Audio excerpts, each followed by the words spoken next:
another new episode of Guarani Vision. Welcome to the first ever podcast dedicated to Paraguayan football in English. As always, I'm Roberto Rojas, and joining me are Federico Perez, Maria Britos, and Ralph Hanna. And guys, it's December. It's starting to feel as if though we're getting into the holiday spirit. And for some reason, for our guys over there in Miami, they're feeling cold to 60-degree weather. I'm like, what is this? What is this? You guys are cold in that weather? No, come on. And Fede, I mean, this guy is probably suffering too many summers in a time where it's supposed to be, white Christmases and snow. Like, man, you guys are living it good for some reason. I mean, I'm here shivering in 30-degree weather, and you guys are living it up over there in tropical weather.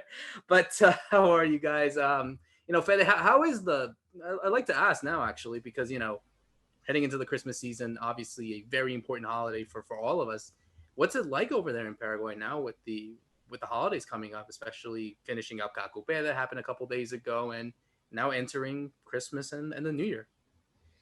Hey, Roberto, how's everybody doing? Hi to everyone listening to Guarani Vision. Like always, well, yeah, we're getting our first suntan, I believe, here in Paraguay. The sun's getting pretty hot over here, and summer is looking up, and we're actually just starting to enjoy it. You see people going to hit their pools. You see people taking some sun. Here we got high temperatures going on and a lot of rain also. This is the season. December is the most rainy season here in Paraguay. Just enjoying it before the holidays come up, Christmas and New Year's. A lot of people are waiting for 2021 to be a better year. They want 2020 to be over.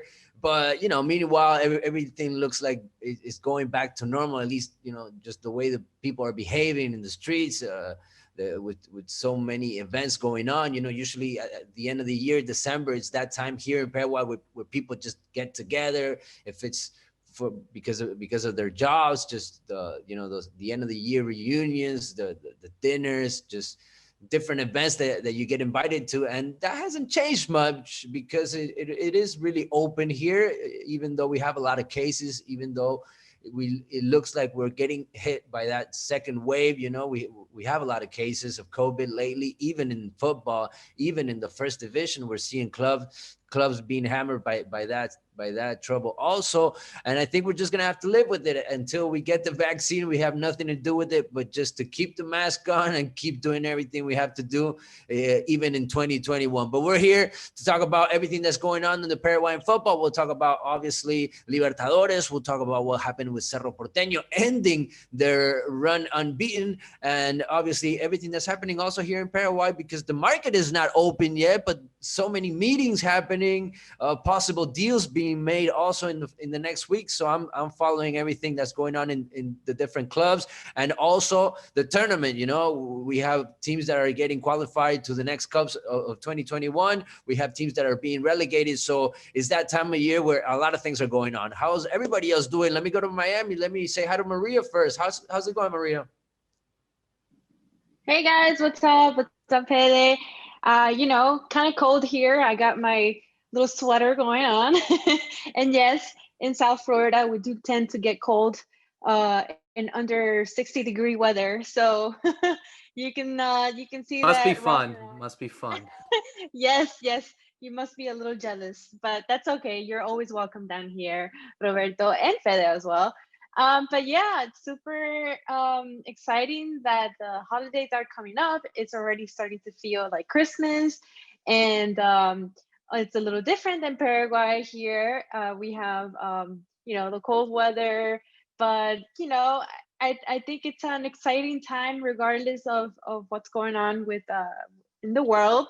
The world of sports, it's heating up, and we're getting to the end of the clausura as well. So let's see what's going on, and the Libertadores. We're getting closer and closer, and we're going to talk about how Libertad did in the clash against Palmeiras. So an exciting time for our team representing our country. But yeah, how are you, Ralph? How's it going? My neighbor. Good, thanks. Hi guys, hi everybody. Yeah, I'm kind of cold as well. It's between like putting the long sleeves on or not. But I thought, as I'm And English, this is I someone should that's go. based in London as Yeah, well. You're I'm saying short you're cold. sleeves. Yeah, exactly. I couldn't do that. I'm missing Paraguay and that smell of flor de coco that you always have in December, like people going down the street selling that. That always reminds me of Christmas in Paraguay when I think of it. And here I've just got my kids into Home Alone. They just watched it for the first time. So they're learning all these Christmas traditions. So it's very cool. Yeah, and about football, I mean, it's really getting like it's jam packed in England. In the football season is always like the busiest time is around Christmas, but usually in South America, it's not something we think about. Everything's usually done by November, but of course, the year we've had, everything's going on. We got the Copa Libertadores, we got the Clausura, which is like coming to an end. We've also got like finals in Mexico with Paraguayan players present. So all over the continent, this stuff kind of happening.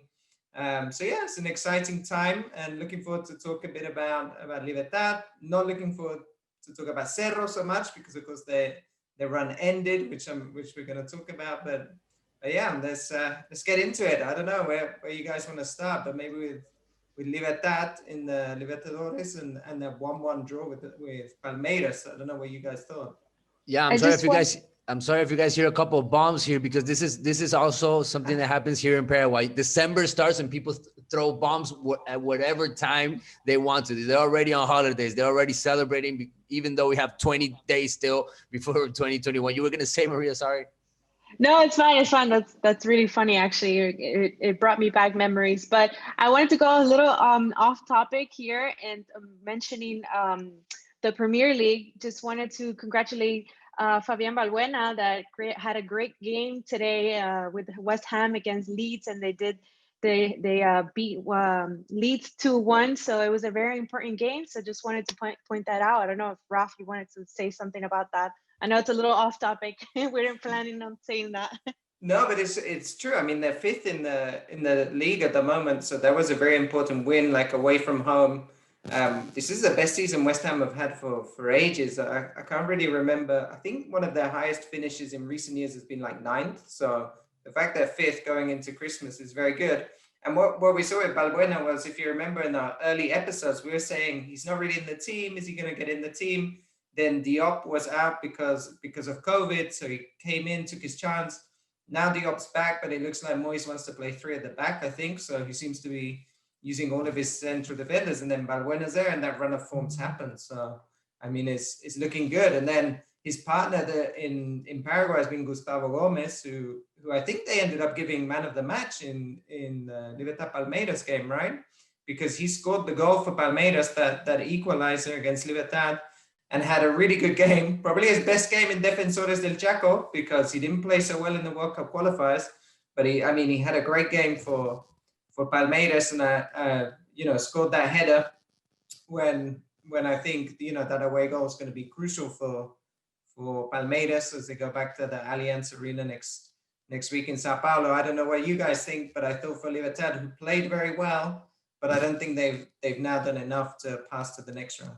Yeah, definitely. And I actually wanted to go into that. I think certainly it's become a difficult task, I think, for Paraguayan teams to get comfortable results at home, especially against a Brazilian side like Palmeiras, who I think haven't lost a single game yet in this entire competition. So, they're one of the favorites. They're always going to be very strong. But yeah, it felt like kind of a lost result, basically. I mean, yeah, they did come back and get a goal to tie the game, but ultimately, and Fede, I'd like to hear what you think about this. I mean, ultimately, it felt like a lost opportunity, to get the result necessary to take back to Sao Paulo, which will be very difficult for them to see if they have the chance to qualify. Yeah, first of all, maybe we should paint that shirt that Ralph has back there, and instead of the reds, we should probably put it green, and maybe Gustavo Gomez might feel a little bit more comfortable with that jersey on. I don't know if it has to do something with that, but I don't know. It was just such a different player, right? You see what he does in Palmeiras and the trouble that he's had with the Alberroja, but same for Balbuena, right? Such a good moment in West Ham, and he also has the same problems in the Alberroja. I just hope we see what we see out of them in the clubs next year in 2021 with our Alberroja. But getting into the Libertad game, I think they played their best game so far. with Morinigo in this moment also. They didn't come out big before this match, and there was a lot of doubt around the team if they were going to be up to the challenge. I'm proud to see that they showed us their competitive side, but I'm also down because of what you were saying, Roberto. This team should have won. This team had it all to probably put it to their side right away. Those first minutes were all about Libertad, and they just couldn't score that goal, especially Antonio Barreiro. I'm waiting a lot. I'm waiting for a lot from him because he has the experience.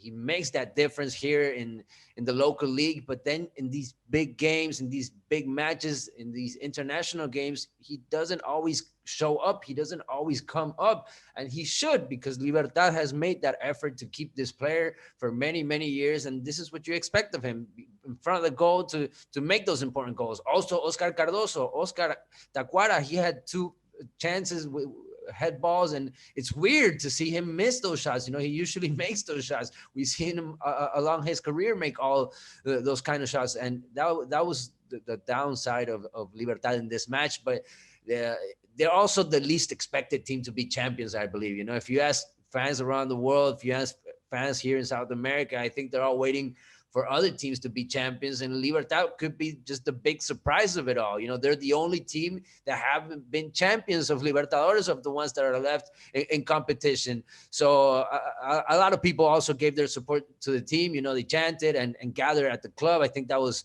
really nice of them to show their support before the players went to the stadium of Defensores del Chaco. I think the players were very thankful of that, and I'm happy to see that Morinigo chose wisely his starting team. Martin Silva always saving Libertad. He did it back when he was a goalkeeper in Olympia. He's just such a good goalkeeper. That's why they call him Superman, right? He's always the hero for his team. And then you have other aspects of the team that I think are evolving, that are looking better. So I think this team is ready to give it a fight. They showed it here in Defensores del Chaco. They're ready to give Palmeiras a fight. I hope they can have this level, keep this level also for the match that's coming up in Brazil. I don't know what Ralph, Maria think about it. Well, you mentioned Superman Silva, and the other super they have is Ivan Ramirez, who was playing right back. Ivan Ramirez was at Libertad for like a long time in his career. Then recently he was at Guarani. He actually played Libertadores with Guarani this year. I'm going Spanglish. He played with Guarani this year, and now he's back at Libertad, and he's already provided 2 assists for goals in the Libertadores. So one of the crosses in the Wilstermann game was him, and then he played the cross to Espinosa, who scored with that very brave header for Libertad in the game against Palmeiras. Because if you guys watch the replay, of course, the goalkeeper almost takes off Espinosa's head just after he heads it in. And interestingly, both those crosses from Ramirez are with his left foot. He's a right back. He's a very right-footed player, but he's managed to have that cutback onto the left foot and deliver these good crosses. Ramirez he's always been like a very good defensive player. He actually began his career as a defensive midfielder. I remember him in Paraguay under 20s. He had this brilliant game against Argentina under 20s when he kind of man-marked whoever their number 10 was at the time, who was going to be the next Messi, but I guess never was. He had a brilliant game there, and that's kind of how he got on the radar. But now he's moved to right back, and he's playing very well. Probably pushing Beto Espinola in Cerro as one of, who's going to be the main right back for thinking of Paraguay. Because at the moment, those are the 2 guys that we're seeing are playing very well. So he had a good game. I just wanted to highlight that. And yeah, Antonio Barreiro, like you said, unlucky. He hit the post, I think, in one chance. And if one of those had gone in, they actually hit the post twice, Libertad, during that game. If one had gone in, it could be a different story. But I don't know what Maria thinks, but for all the good players, it's a tough trip now to Sao Paulo. Yeah, Ralph, definitely. I think they could have almost won the game at the end, towards the end of the match. You had a bunch of chances, and one of them that was really close was Espinosa's as well. That he hit the post, and I think it was a corner play. So yeah, it was actually like Fede said, we're really proud of this team and what they're accomplishing. And I think it's the first time I hear a very positive note from Fede. So that's good. It's a good thing. So Libertad doing well. So it's not easy to win against Palmeiras, and especially at home, they're gonna give you a tough game. So we'll see how they do it next time. I think there's a lot of things that they need to adjust and change. They need to have more possession of the ball. I think they only had like less than 50%, so that's not a good thing, and they gotta adjust that. 38%. I was just checking 38. as well. 38. Yes, thank you for your up to stats, Raf.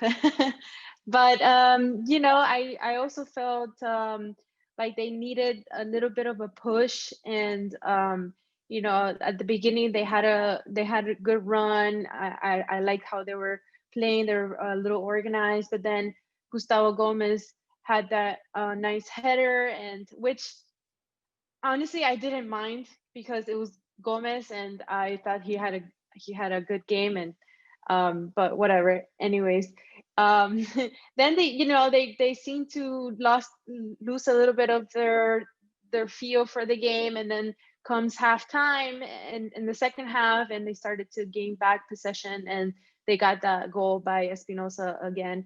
But I think Morinigo had good decision making. I really enjoyed the game overall, but I hope they do get at least just a 1-0 game away against Palmeiras, even though Palmeiras can just qualify with a 0-0 draw. So it's going to be a tough game for sure. Yeah, yeah, go ahead, Fede. You were saying? No, I was just gonna say they're one game away from making it again to their historical place, right? The best place they've ever been on Libertadores is semifinals, and they're almost there. And I think they show level in this match. So I think now, after seeing what Libertad showed us, I think everybody believes a little bit more in this Libertad. That is what we have to say. It's one of the teams that has the best budgets here in Paraguay. So it shouldn't surprise anybody that Libertad makes it this far. It's just that they've had a lot of trouble during the year. So we thought it was going to be a little bit bumpier, but they actually got pretty, they got out of this match pretty comfortable, I believe, with just 1-1. Yeah, but now the big issue will be because, like Maria said, they have to score. A 0-0 draw will not do them justice over there in Sao Paulo. I mean, obviously, if it finishes 1-1, then it goes into penalties, but they need to score in order for them to have a chance to qualify. I mean, if they score 2, then that's great. But how are you guys feeling? I mean, do you feel confident with this side? I mean, yes, Palmeiras are very strong. They haven't lost a single game yet. They're one of the favorites. I mean, if they do win, obviously, they will play the winner of River Plate against Nacional of Uruguay, which River Plate won the last game 2-0 with Roberto Rojas actually playing in center back. So another Paraguayan also doing well for another team in South America. But are you guys confident that Libertad can surprise in a competition that's full of surprises against Palmeiras? You're asking us to make predictions again. Of course, absolutely. We might as well. I think what I thought was good is they matched them for intensity, right? So that game was played at a high tempo, and I think, as Maria was saying, they really kind of matched that rhythm.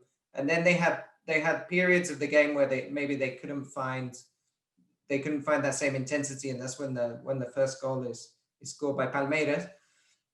So if they can do that, they have a chance. The only thing I can see happening is Palmeiras will let them have the ball more. So they won't be able to play some of that counter-attacking, which they are doing with players like Barreiro and Adrian Martinez, attacking in counter-attacks, because Palmeiras are going to kind of cede possession and sit deep because they know they don't need to score. So that could be the difficult part. So I think it's a step too far. I think they will probably end up losing, but by 1 goal. That's what I'm going to go for. I'm actually a little bit more comfortable, confident, I was going to say. I think it could end even in penalties. I think you can get just a goal at least in Brazil and fight it. I think Libertadores right now at this stage, it's very tight. We're seeing how it is in almost all matches. There's not much difference between one team and the other one. They're all very equal. So I think Libertad is gonna give it a fight. You just have to give more balls to Adrian Martinez and Oscar Cardoso. They are lethal up there. And even if Ferreira comes in, they're all lethal players that you just need to give them chances inside the box. That's where I think Libertad needs to work a little bit more, because I like the pace because of that midfield with Espinosa, with Campuzano that won his spot, with Blas Cáceres. That's a very intense midfield, and Antonio Barreiro was just unstoppable in those first minutes of the match. I hope those guys playing again together, they built up and they have a better match even than the one they had in Defensores del Chaco, which I believe they can have. I think this is going to be the first time I say this, but I'm not too sure they're going to make it. I think Palmeiras know what they have at stake, and they're definitely going to play more defensively. They don't want to give that ball away. They don't want to let Libertad score. So I'm going to go with a draw. So and Palmeiras will go through. I'm sorry. No, I agree as well. I just think that this Palmeiras side have just enough to compete and beat. No, I wouldn't say beat Palmeiras. I think I'm sorry, Palmeiras to beat Libertad. But I think, yeah, I think if they're able to just, the fact that they're not obligated to get the win. I mean, I'm sure they want to be as convincing. They've been strong at home as well. I mean, I think they beat Delfin very convincingly the last time around. I'm not saying Delfin is any worse or better than Libertad, but they have the capability of doing that. And for that, I think Libertad can demonstrate a bit more heart, but I don't think it'll be enough for them. I think I see it more as a 0-0 draw, and I see Palmeiras qualify to the semifinals of the Copa Libertadores. So we'll see. Maybe they surprise us. Maybe they've already surprised us of getting into the knockout stage in the last day. They've gone so far. I mean, let's hope they can give us some sort of a Christmas joy, you would say, for Paraguayans all over the world. But a team that's not having as much joy will be the next team that we're talking about, and that's Cerro Porteño. Cerro Porteño have officially ended their streak of unbeaten games. They finished it with exactly, if I'm not mistaken, it's 23 games beaten. Yep, the streak is over at 23 games. And it was coming. I mean, Ralph, I'm going into you on this one. I think they were great to get that so far, to not lose a single game, but you did see in some of the matches where they were conceding early, and you saw in what I think probably the best game of the year in Paraguay, the Nacional win over Cerro. I think you can see that the side is vulnerable in its extent, and at least since the Clausura started, that the side could have been beaten. But again, it's just that kind of luck and heart that they had for them to get the results to continue unbeaten until their streak ended. Yeah, I think part of it in these later stages of the season, especially when they're in a position where they don't really need to win these games anyway, because they're qualified for the playoffs, and what really will matter is the playoffs. And they had that huge effort to win the Clásico, and that was probably the game they thought, wow, if this run is going to end, it's going to be in the Clásico against the arch rivals.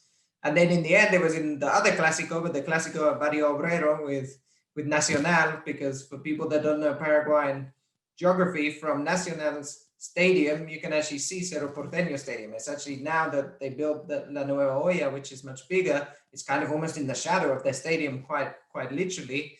There's been occasions where Cerro players have walked from one stadium to the other, or Nacional players, when they play each other. Honestly, they didn't even take the bus. That's how close they are. So this is if it was in England, this is what we usually call a derby, because they're traditionally the games with the teams closest to each other.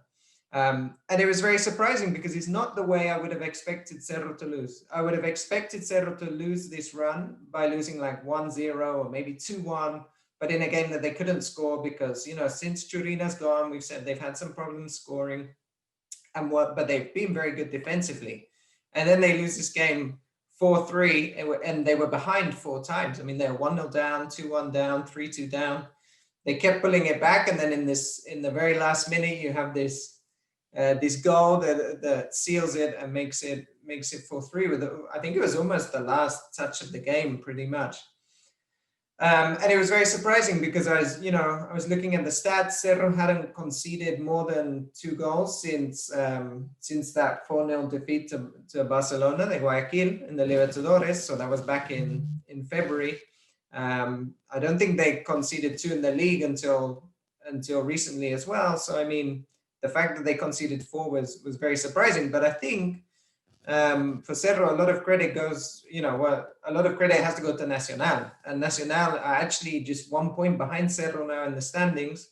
And I know Fede's been following a lot how they've been playing under their coach, Roro Lopez, who's basically a legend, although he's Uruguayan, he's a legend in Paraguayan football. And for a while, he was the all-time top scorer until Salcedo passed him in the rankings, and he's lived, most of his professional career has been in Paraguay. Now he's there managing Nacional and doing a good job.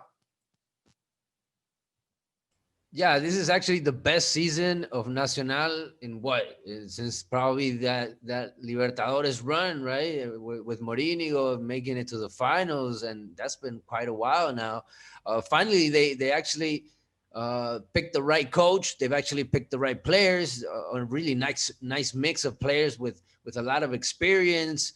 Yeah, you just look at the squad and you fall in love with the players because we know most of them. They've had great careers so far. Even some of them have played in Europe. So you look at the squad and you think you can make a good team out of this. And then comes the work that the coach has done. And I believe that's what we need to talk about. I want to talk a little bit more about Nacional because this is an intense team. This is a high pressure. This team wants the ball, and this team plays the modern football that we want to see. They kept up the pace against one of the best teams here in Paraguay, like Cerro Porteño, and most of the teams, they've fallen short to that, and they forced Cerro Porteño to make errors in defense like no other team we've seen. And I was surprised really by the guys that saved the day for Nacional, because Nacional had the match twice, I think, with the score. They had the score for them like twice during the game, and they just couldn't keep the lead. And then they got that final winning goal, and it came from Sebastián Vargas, this little kid that's, Vargas is just 18 years old, and he's been in Nacional since the under 14 squad, I believe. But he used to play in defenses in his younger years. I remember watching a couple of matches of this guy play as a midfielder, as a defender midfielder, and even with this coach Rodrigo Lopez. But he threw him up there, and Vargas really responded. And the funny part of this story is that Vargas actually debuted with his debut was with Francisco Arce when he was coach of Nacional, was coach of Nacional back in 2019, and now he was the guy that scored on Cerro Porteño's run and ended it. So, and he wasn't the only one, because you also had Sergio Fretes, who's just 21 years old in the pitch, and you have David Fleitas, also another player from the youth league of Nacional. So Nacional is actually surprising, is being a surprise, I believe, in this end of the year, and they look tough. They look like one of the teams that can actually make it far in this tournament. I want to see if they can keep this level in the knockout stage. But I think right now a lot of teams are saying, hey, I don't want Nacional in my way. So I guess what you're saying, that heading into the playoffs that we have in a couple of weeks, would you say that Nacional is kind of that sleeper team, or like the bogey team, as they say, like a team that you don't want to face, even though they're not as big as the teams like Cerro, Olimpia, and so on? Yeah, totally, because they have the experience and they actually feel like they can do something out of it. And Nacional is a team that, when they're strong, especially playing at home like they've been lately, they make a run for it. But we'll see. I think the knockout stage is going to be a totally different tournament. It's going to be really hard. It's going to be more about strategy from the coaches, how you use the players in the second half also. And even penalties, we might have penalties if these guys are in a draw late in the game. So it's kind of hard to see past the knockout stage, but I think Nacional has everything to make it a run for it, and to put Cerro Porteño, to put Guarani, to put Libertad, and to put Olimpia against the ropes a couple of times. I think none of those teams want to face Nacional. Yeah, I think Nacional is one of those teams that you're definitely don't expect them to get to where they are right now. But yeah, let's see what happens with the knockout stages, and hopefully maybe they surprise everyone and win the clausura. But it was actually funny how we went from last episode speaking about Cerro Porteño and their win against Olimpia in the Clásico, and you know how great this team has been, and what a big turnaround they come around to, and now it's kind of like, well, now they suck, and they lost their unbeaten streak, but it's not the case. I think Cerro just had a great game. I think they unfortunately had a mistake going on at the end of the game, and it was just one of those lucky games for Nacional. I want to say a lucky strike, and it ended up beating their unbeaten games. So I think the Cerro Porteño is not in trouble. I think they just lost touch there, but hopefully they step up their game, and hopefully in the like you said, Fede, the I lost the word for it, but then hopefully the next few games they change the way that they're playing and wake up. But yeah, I thought Cerro Porteño, I think Raf, you sent us some stats the other day, and the last time that Cerro was unbeaten with 23 games was in 06, but then in 2013, 2014, they had 27 unbeaten games. So Yeah, yeah, that's right. They did the Clausura in 2013 unbeaten with Chiquiase again, and that run extended a bit. So they couldn't quite match that one. And the record is still held by Olimpia with 38 games, which is an incredible run, which I don't know if we would see teams. It would be very hard for teams to do that now, because you play usually 22 games in a season, and then you like chop your team up for the next short tournament. So the idea that you can go through 2 cycles would be quite hard. I agree with you, Maria, that Cerro is still the team to beat. They're still the best team in the tournament, but what's happened now is 2 things. One, they're beatable. So like Nacional have taken away some of that, like, I don't know, the kind of halo, I guess, that, no one can touch them. But then also they're having problems with COVID right now. So I don't know if they've named all the players, but what we're seeing is there's at least, I think they named 3 cases. Now it's up to 4. We know at least one is a player. So, that could really affect them going into the playoffs, because the games are packed so tight. The rules on quarantine are quite strict. So, there's not that much time that if a player is out because they're positive with COVID, then they probably won't return in time for the playoffs. So that could also be a huge factor for Cerro, more than the team itself, which I agree is still playing quite well. But they've done enough this year. What more do you want out of Cerro Porteño? They were champions. They had this huge run. Leave something for the rest, Let's see how other teams have it. Or Roberto, you won it all this year. Of course, to be the best, you have to beat the best. And if Cerro are the best, then they have to maintain the fact that they are the best, so they have to win it. But no, I think as well. I think Fede, you bring up a good point with these playoffs coming up. The fact that it's only one game, a single knockout. And you talk about these teams that can beat the big teams. It's not just Cerro being beaten by Nacional. You have other teams that are maybe not big favorites to win the title usually every year, but they can beat the likes of an Olimpia. They can beat the likes of a Guarani and that kind of thing. We had 12 de Octubre, a small team of Itagua that just came in this year to the first division. They were actually champions, but that was in '99, I think. That was a long time ago. But this team was actually first for a couple of matches, right? They got that first spot, and they look like a tough team also. They have a couple of experienced players, and they've actually looked pretty good. That's a team that might actually surprise you. Guaireña is another team that along the year, they've been just so strong from Villarrica, just coming out in first division also. So watch out, we're talking about this team. I'm talking about Guareña. They just made their qualification to the Sudamericana of 2021. I'm so happy for them, for the city of Villarrica, just a city that was waiting to have their team in first division. And it's just been heaven for them, just going up and up one step at a time, and now making it to the Sudamericana. Watch out for these teams also in the knockout stage, because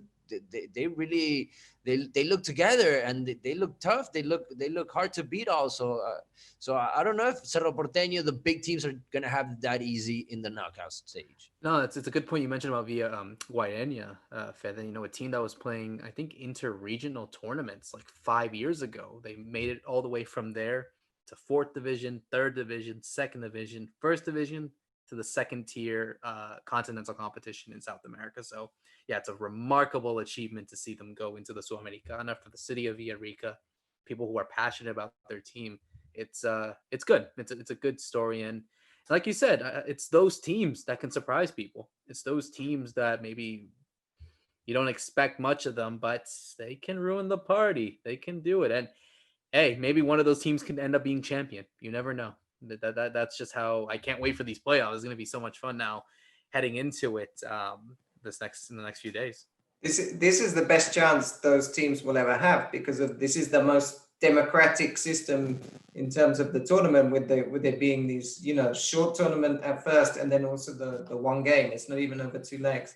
And it's a quick point about Guareña and about the teams from the countryside in Paraguay.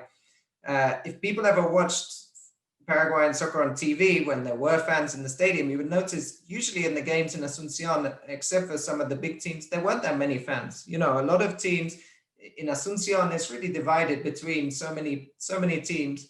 But when you go to the countryside, wow, that's huge. When Guareña were even playing Interligas, they were getting like hundreds of fans down to the games, because to be honest, there's not much else to do in the Paraguayan countryside on a weekend than go and watch your local team. And it's not too expensive. It's fun. You're out in the sun, and you would see even a lot of Interligas games when it's not professional. There's huge crowds. There's lots of money at stake, because between the teams and things and the fans, people have a bet on the games and that kind of thing. So it's a huge thing that these teams from the countryside can then actually become professionalized and into the top division. We had recently Dos de Mayo, who are up in Pedro Juan in the north. I'm sure at some point Encarnacion is going to get a team. They're building a big stadium. Yeah, that's where Maria's from, of course. So they're building that stadium, and they have the kind of economic resources and the population to have a team in there. So that's part of Paraguayan football that I really love, is out in the countryside, and the kind of the true passion for the game is throughout the whole country. And it's fun to see that Guareña will be in the Sudamericana. I don't think, unfortunately, they'll be allowed to use their stadium. I doubt it will get CONMEBOL approval, but still, it's great for them that they get this chance. Well, hopefully that their fans will be able to go to those games. I think they're very happy to see that. But yeah, I think it's a remarkable achievement, and hopefully, for Maria's sake as well, that a team in Encarnacion with their new stadium, they can make it up and play in the first division in Paraguay. I mean, that would be incredible, given that we've seen cities from, like you said, Ralph, Pedro Juan Caballero, Villarrica, Itagua with 12 Octubre, Ciudad del Este as well, many years back with Che de Febrero. I mean, it shouldn't be all centralized in Asunción. It should be all over, honestly. That's actually what I mentioned a couple of episodes ago, that the Primera División needs to expand a little bit their teams, like we mentioned, maybe the next big city like Encarnacion or Ciudad del Este can have another competitive team. But yeah, it's I think there's a lot of potential there as well, and it can make the division a lot bigger as well, and much more entertaining to watch. Not just that, and also allow for a much more bigger financial institution, grow and give opportunities to not just players but staff and stuff like that. There's a lot that can go into it. But hopefully we can talk about it in another episode. Absolutely, absolutely. And well, I think we should wrap it up here, and thankfully on a positive note, I should say, finally, as after so different times of negative aspects on the show. Uh, Again, I want to thank everyone for listening. So for myself, Roberto Rojas, Fede Perez, Maria Britos, and Ralph Hanna, thank you so much for listening to another episode of Guarani Vision. See you later.